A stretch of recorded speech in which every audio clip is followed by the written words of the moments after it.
The Wow. judge told me when I went to court on Wednesday night. What was on video? They said they have a video of me and Cassius Bond in Tennessee. Okay. I don't get access to any of that. Right here, all we were worried about is identity. Are you Naomi Burnett? And if you are, we establish the identity, that the charges are proper. If so, how do we go forward? A lot of times we let someone bond out if the person is not a danger, right? And we know that they're going to go back. But we don't know much about you, you know. I have no criminal record. I have a degree, a bachelor's degree. Hi, Ms. Burnett. Hello.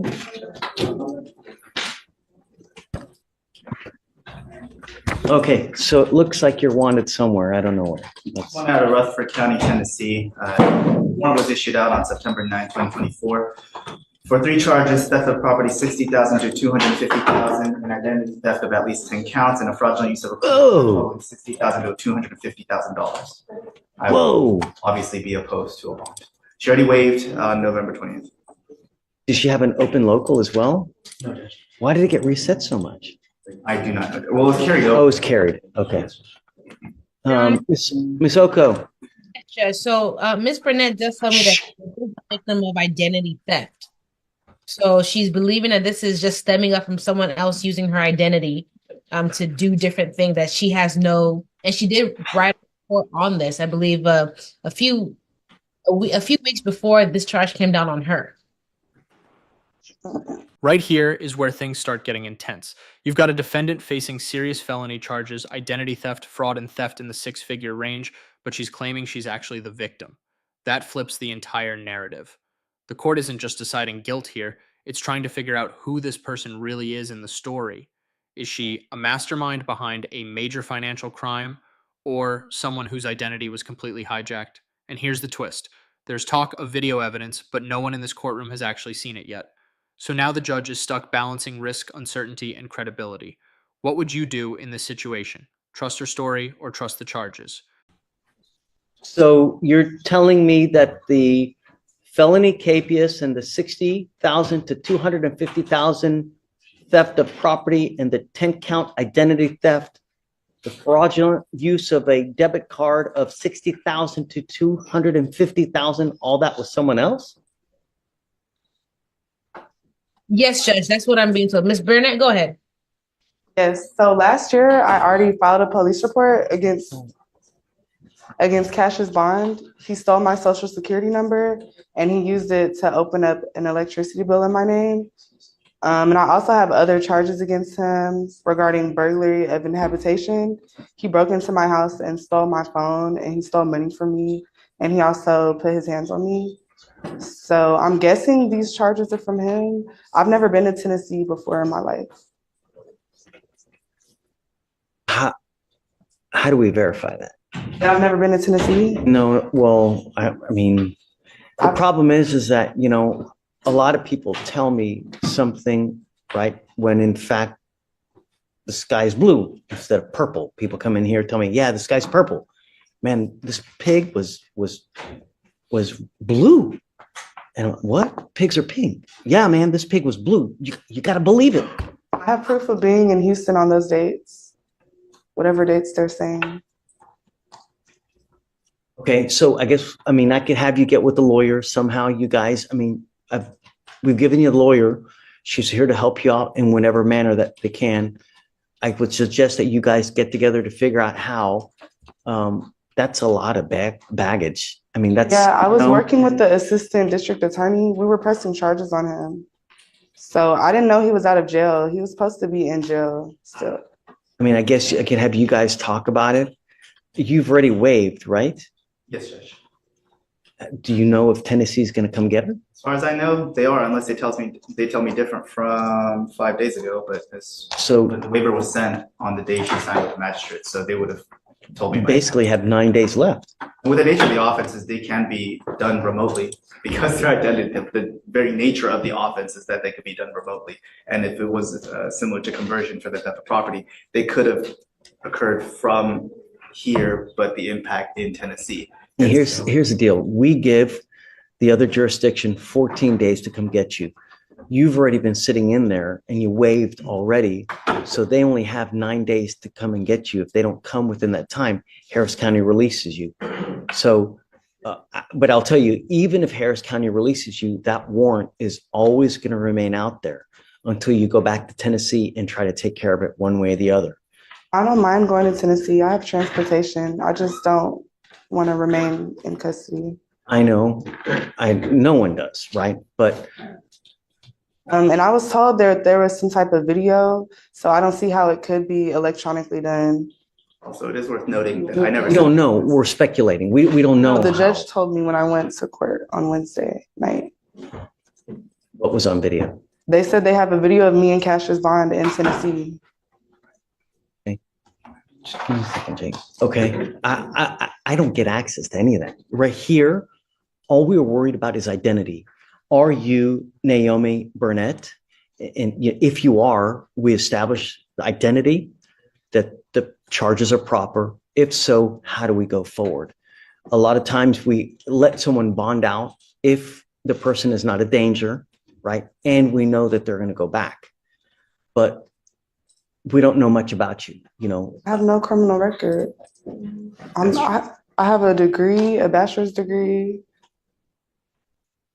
But So if it's a matter of verifying the identity, if she's contesting identity, then she can withdraw the waiver and we can go for a governor's warrant. Or I don't think she's contesting identity. She wants a bond, is what she So, like wants. I said, with the amount in the offense, with $250,000 on both theft of property and fraudulent use of credit card, and the fact that it's 10, which would be a third degree or second degree felony here, is that I'd be opposed with the sheer amount that is being alleged. Yeah, one of the other things is that the higher level of charges, the more unlikely it is that we're going to give a bond, because the higher likelihood a person has of. This moment is critical because the judge is laying out exactly how the system works when it comes to bond decisions in serious felony cases. It's not just about what the defendant says, it's about risk.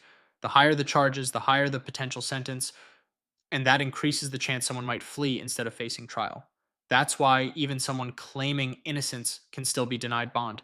And notice how the judge keeps emphasizing connections to the community, to the location of the crime, and to the court itself. Without those, the court has very little assurance she'll return. So even if her story is true, she's fighting an uphill battle. Let me ask you, should someone be held without bond based purely on the severity of allegations, or should personal claims like identity theft carry more weight? Taking flight and not going back. So I don't know at this time whether I'm comfortable in setting you a bond. Okay. I don't know what connections you have here. I don't know what connections you have there. And the last thing I want to do is lose you, because that's a lot of stuff to answer to. And we want to make sure that, whoever it is that has those charges is able to answer up to those charges.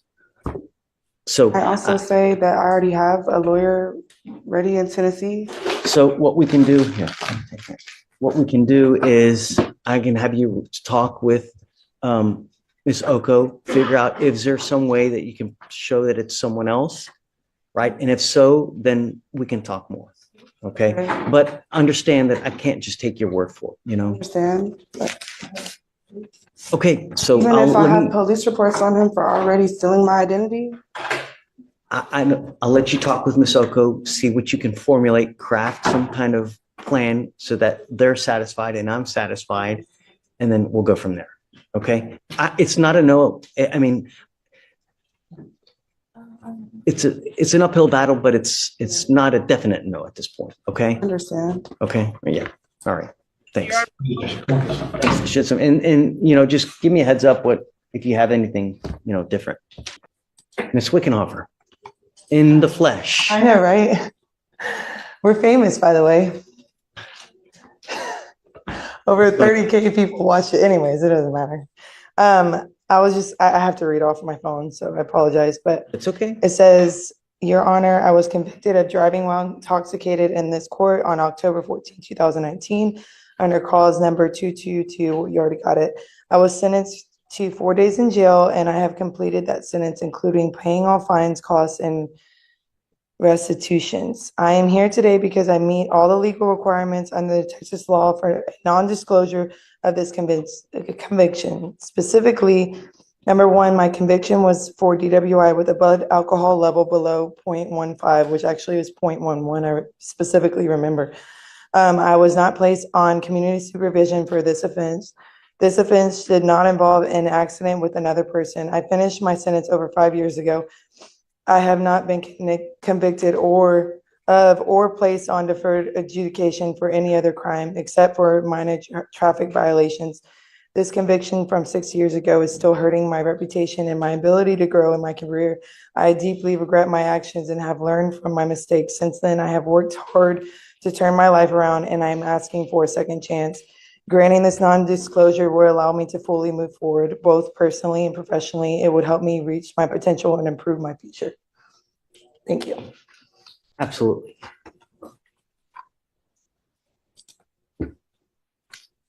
So I don't think I can. Show me where you think I can, but non-disclosures are traditionally for people who take deferreds, complete the deferreds, and are eligible to have it sealed. Expunctions are for those that meet the requirements where if a case gets dismissed, they can have it expunged. Here, when you plead guilty, I don't think you're eligible for either. And the thing about it, I can't give you legal advice. I can't tell you how to look this, how to look that. But if you have a piece, or if you can show me the law that says I can give you a non-disclosure, and I can tell you, Ms. Wickenhofer, I love it, and I've told you this before, I love it when people try to better themselves, right? If I can, I will, because I'm always about trying to make someone's life better, right? Yes, But I have to follow the law. I can't just say, okay, I can't just rubber stamp and do it just for the sake of doing it. There has to be a law, because if not, they appeal it and I'll get overturned. Yeah, I think it was traditionally the happens. points I said, because I was under a certain amount of alcohol in my system. That doesn't, what matters is the ultimate result in the case. Did you plead guilty? Did you do a probation? Did you do a deferred? I think that the legislature even now made deferreds available for certain types of DWIs so that people don't get convictions, I right? understand. But, and we never do them, right? But you can, right? And it's surprising that no people do deferreds on DWIs. Traditionally in Harris County, Judge, we don't even offer deferreds on DWIs. But if theoretically, if you go without an agreed recommendation, we could, and I think that we may have. I don't remember, but So they don't grant deferred here then in Harris County. no, you can. You You have to pay more money. So it sounds like. know, it's not about money. It's about, there are other options that are better Okay. for some. So I think that's probably why I didn't do it, because they didn't give me the option to. we always do, though. Every single case. I talk to every single person that comes up here, and I make sure, hey, look, you're making a lifetime decision. Are you sure that you want to do this? Because it's not Target. You can't return it once you do it. Yeah. I literally, every person I scrutinize, micromanage. That's why we're still here. It's 110 when most judges are gone by I now, right? understand. People tell me. I really care about everybody that rolls here, and I want everybody to get the great result. And I don't know what was happening in your life at the time when this happened. Why did it end up like this? Was there something other? Did you have other charges elsewhere? If you can show me in the law that I can, then let's talk. That means you got to get it, In writing. No. Go through the actual, this is the Code of Criminal Procedure. In here, there are certain provisions with regard to non-disclosures, who is eligible for them. You have to read it, you got to digest it. You definitely are not, I don't think I can't give you legal advice, right? Yeah, I understand.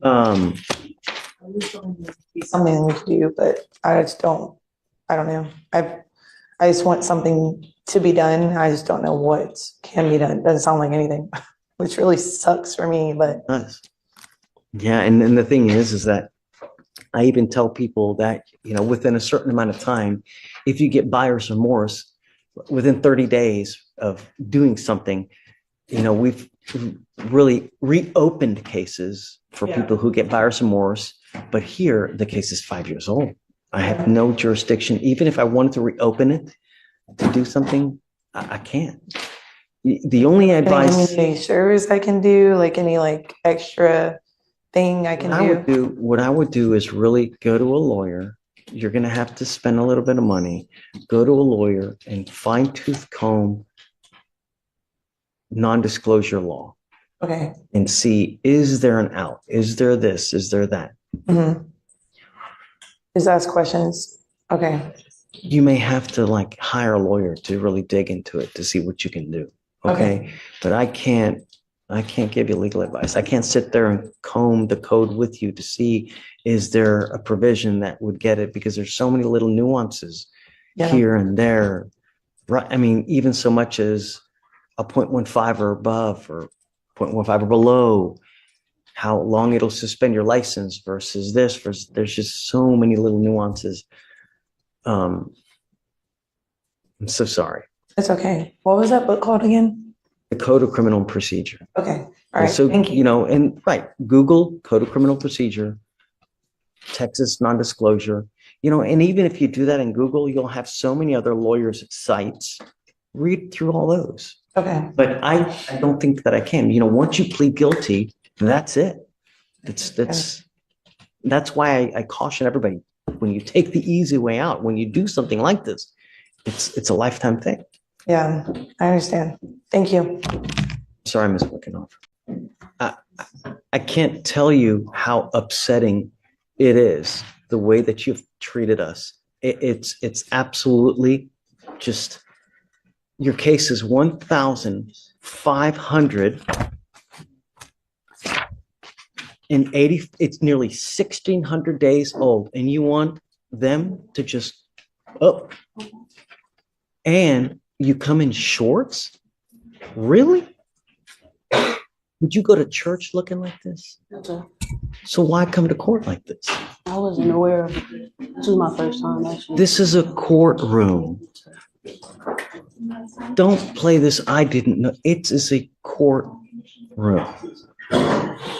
You should know how to address in a courtroom, considering that your case is nearly 1,600 days old. How many years is that, Ms. Napoleon? 4 years.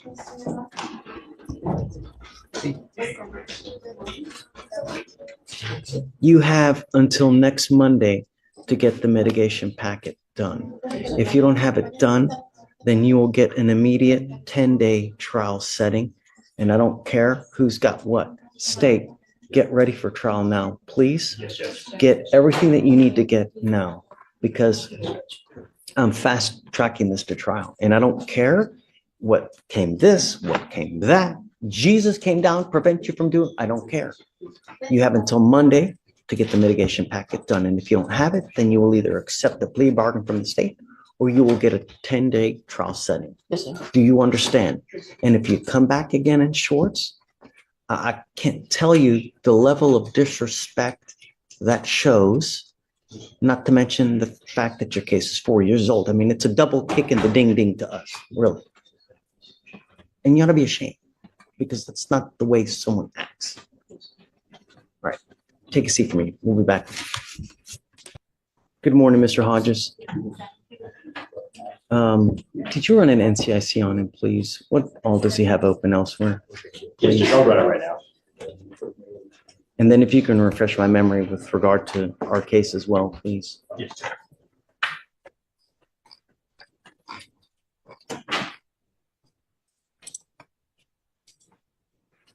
In regard to open cases, it appears in Galveston, he has an open UCW, a DWI, and a collision involving damage to a vehicle equal to $200.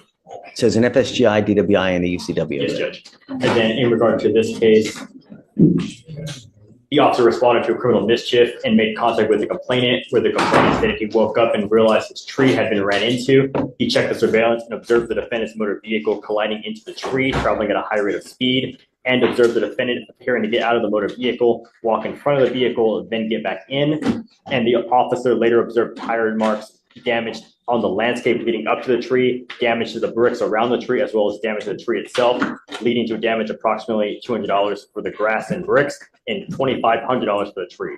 And this is like, it's in the middle of the night, right? Yes, sir. Right. Okay. What would you like? Judge, I'm asking for the driving condition and the curfew.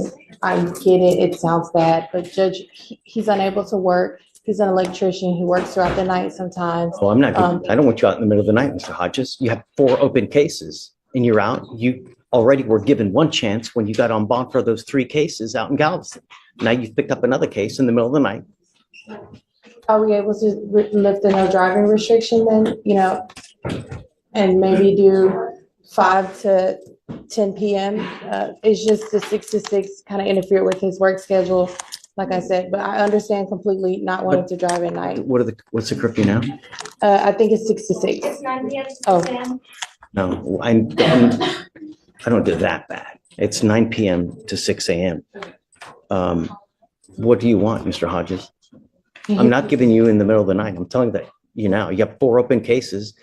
2, this is a potential DWI. So it's really a DWI and a second DWI. And you want me to let you out in the middle of the night? Can we just lift the no driving restriction, Judge? Because it's daytime from, Can you run his license? Yes, Judge. it's not eligible, but he has an ODO. Yes, Judge, I'm saying not eligible. He has an ODO license, Judge. Did he have an interlock in his car at the time when he got here?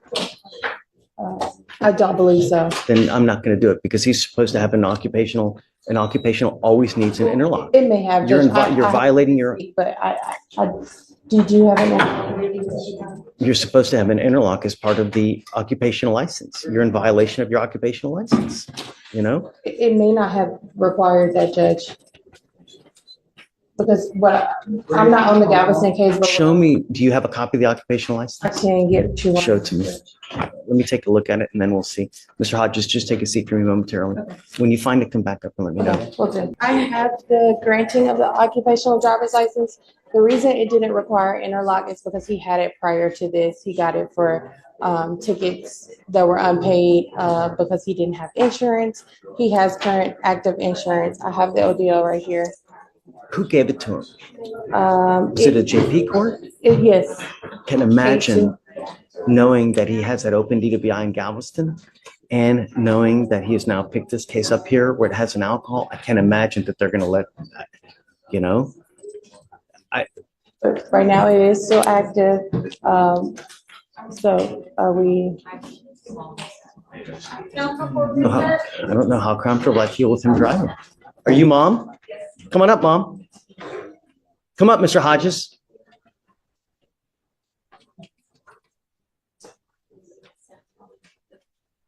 Thank you so much for coming. How's it been not driving? Blows, right? Good. Wonderful. Because I want you to understand, it is a privilege. It's not a right. And we do everything in our power here to ensure that we don't kill anyone on the road. Watch the news. Every day, someone dies on our roads because of an alcohol-related collision. It's disgusting. And you're familiar with everything that he has open. Yes, I also am familiar that one of my husbands was killed on the road by someone that was drinking as well. It's disgusting. It's so sad, and I took his privilege to drive away because of what's going on with Galveston. And now here we have the same situation here. They didn't charge him with DWI here, but very well could have been. And so the idea is to get you to appreciate it, to really feel the pang of not being able to drive, because I want you to realize it is an absolute privilege and it is a great privilege. And to live in a city this big without the ability to drive really, really blows. That's just it. And I don't know if you really appreciate it. You coming up here and just telling me, oh, I'm so sorry, I'm hurt. That's not enough. I need to know that you really do appreciate the fact of how big and the awesome it is to drive.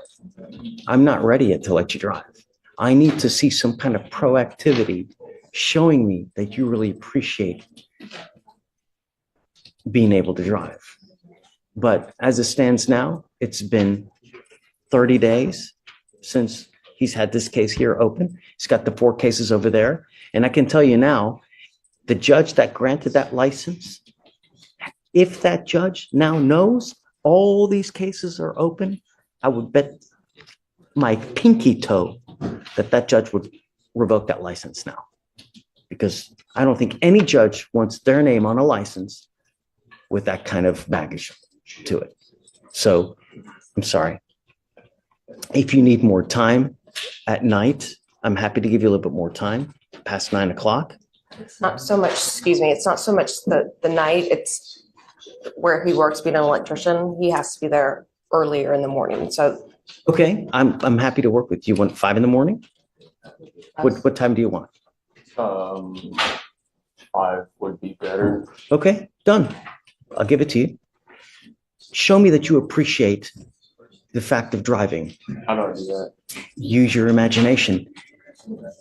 Be creative. Ingenuity goes a long way, Mr. Hodges, but you coming up here and tell me, oh, I'm so sorry, does nothing for me. Actions speak louder than words, and it's only been a mere 30 days since you picked up this case, and not to mention all those other cases that you have in Galveston County. So you are traveling far and wide, and the danger to the public is far and wide as well. I don't want anyone to die under my book, and I don't want anything under my name with that kind of, I don't want that kind of baggage in my life. I have a hard enough time sleeping as it is. Show me, and then we can talk again. But I really want you to appreciate it, and I don't think you do so far. Okay, thanks. All right. I'm approaching on Noah Biza. Okay, This is set for bail review today. It was also set on Friday and it got rolled to today. She's here. She is here.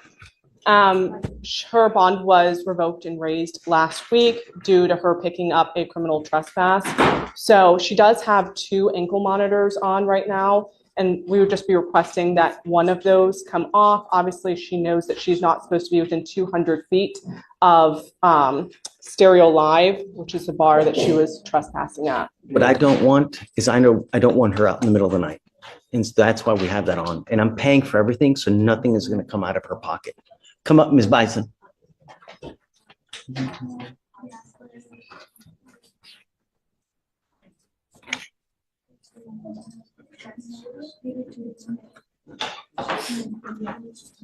She had the open DWI, just doing whatever she wants to do. And now she picks up another case out in the middle of the night. Nothing good happens at 2 in the morning. And I don't want you out in the middle of the night. And the only way that I can enforce that is with the ankle monitor. Because if I take that off, you can run amok and I have no idea what you're doing, where you're going, and what's going on. I'm like I said, I'm paying for it, so it's nothing out of her pocket either. Things I take cost off of everyone so that it's never an issue. I know that and I'm sorry that it's uncomfortable. Well, I'm not really sorry, but actions have consequences. You now see, and I'm going to tell you, you violate conditions again.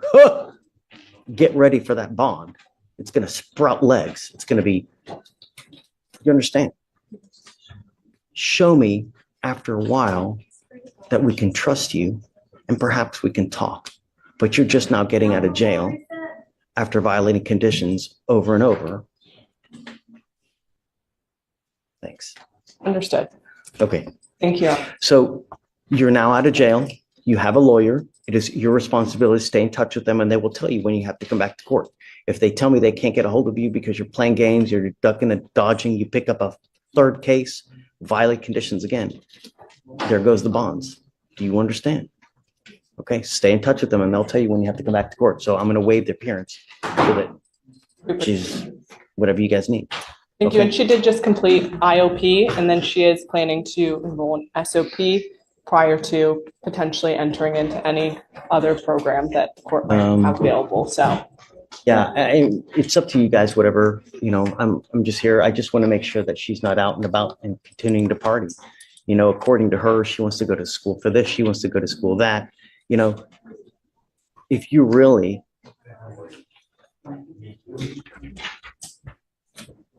How old are you, ma'am? You have something that I can't buy. I have money, right?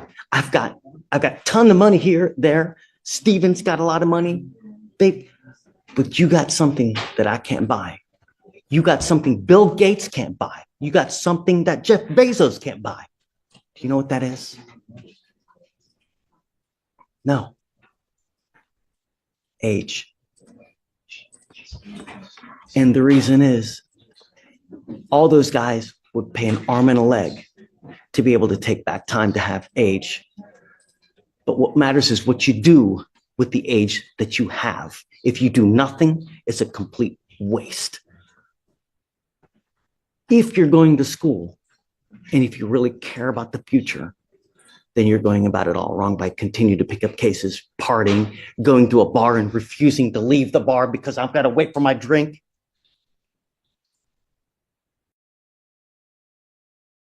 This life is a journey.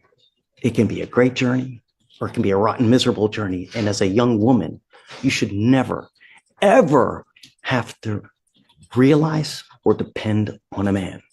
You should be getting your education. You should be getting degrees.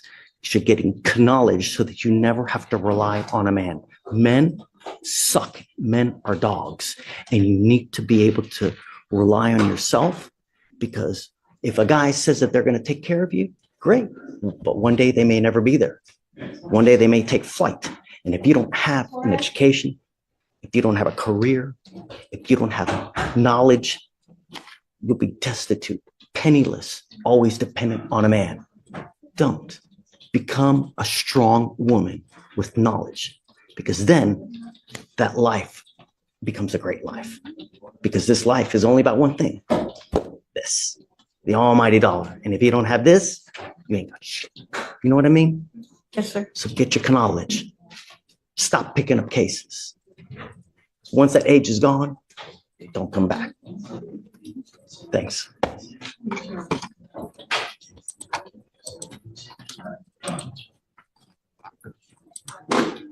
Your Honor, my client does have class from 5 to 9, 6 to 9, my apologies.